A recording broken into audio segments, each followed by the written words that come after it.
Well done, Thomas. He really is a useful engine, wasn't he? And now our next story is about Donald and Douglas, the Scottish twin engines, and their story is called Buffer Bashing. Winter was passing, but there were still 1 or 2 late frosts, which made everything look sugar-coated and sparkling in the spring sunshine.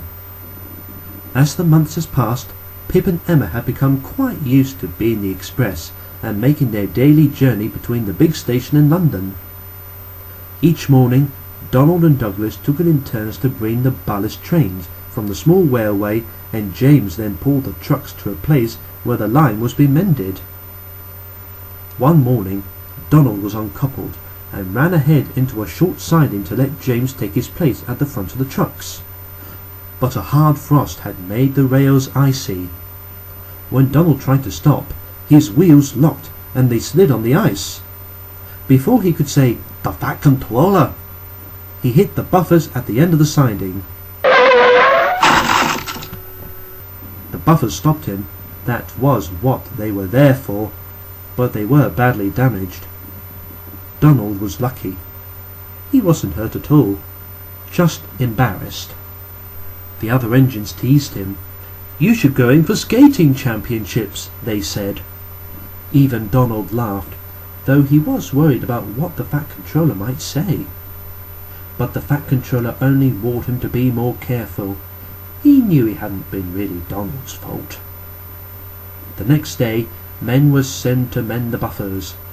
At last, James' repair work on the line was ending.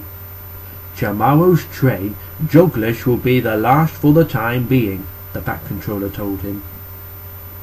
The next day, as Douglas drew his loaded trucks to a halt in their siding, James was waiting.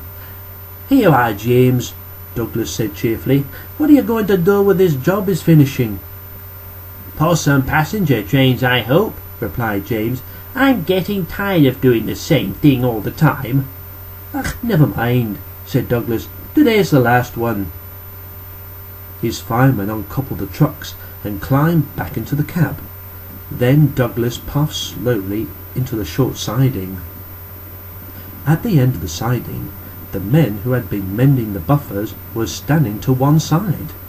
They had pots of paint beside them and had just finished painting the buffer bar bright red. "That looked really smart," thought Douglas. "Much better than it did before. The Fat Controller's probably glad that Donald smashed it up." He moved into the siding. His driver put on the brakes. Nothing happened. The driver tried again. Still nothing. "Hollers!" exclaimed Douglas. "I can't stoop." The workmen watched in dismay. Douglas rode steadily along the line and smashed to splinters the buffers they had just spent 3 days mending. "Ouch!" exclaimed Douglas, opening his eyes cautiously. "That hurt!" The new buffers had stopped him, but unfortunately Donald had been moving faster than Donald. He was in a terrible mess. His front was badly bent, and he was smeared with a bright red paint which hadn't had time to dry.